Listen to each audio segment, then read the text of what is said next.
Hi there, welcome to another episode of Titans Mailbag. Joe Rexrode and Erik Bacharach here in the Tennessean studios. We've got 3 questions as usual. A couple of them tweeted, one emailed. You can tweet at us at Joe Rexrode at Erik Bacharach or email us jrexrode at tennessean.com, ebacharach at Gannett or tennessean.com. Either works. There you go. It'll all work. All right, let's start with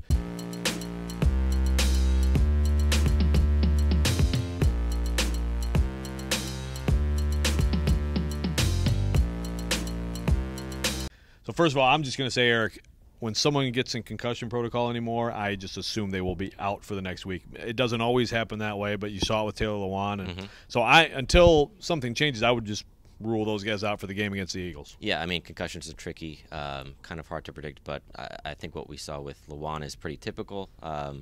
It takes at least a week, so probably fair to assume that those guys won't be out there Sunday. Which, of course, now LaShawn Sims is nice to have him on the roster if Adoree Jackson can't go, even though you'd like Adoree Jackson in this matchup. But Gabbard, of course, we expect Marcus Mariota to start, even if he isn't fully throwing. We just saw what he can do. He can still win a game for you with all he has. But signing a quarterback, I would think it would be probably a good move. It depends on Logan Woodside, right, and how you feel about him. Logan Woodside is the internal option. He's on the practice squad right now. Vrabel kind of spoke about him on Monday, just about his viability as the call-up option for being Mariota's backup. I think it's probably in their best interest to look around and see if they could get another guy in here.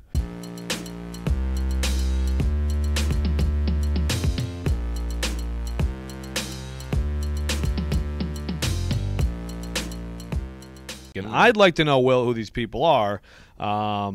I know that on my flight back from Jacksonville, I saw a lot of people in Titans jerseys high-fiving each other, and they were thrilled about just winning a game. I don't like, if you don't understand why these are ugly, then I don't know how much of a fan you are. Like, how closely are you paying attention? I mean, I'm new to Nashville, new to covering the Titans. I think it could be decades of disappointment manifesting itself in pessimism right now. Decades? A couple They've decades. been here 20 years.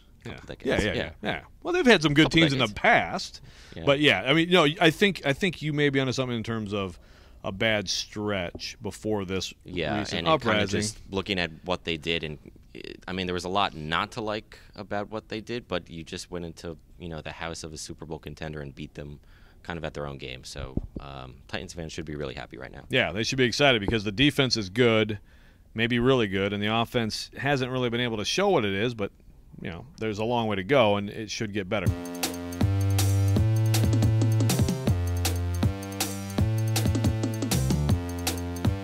Erik?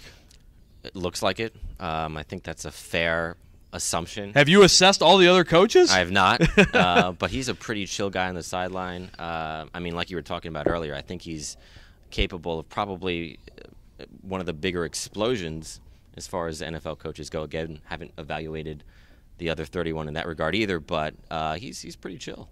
I'm trying to imagine, like, some people who come to mind as super chill coaches are actually the Matt LaFleur tree of Shanahan. Sure.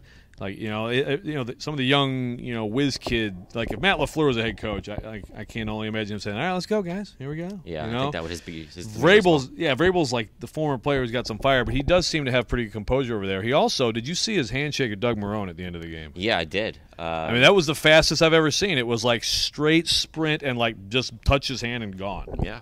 But I guess he wanted to get in the tunnel to.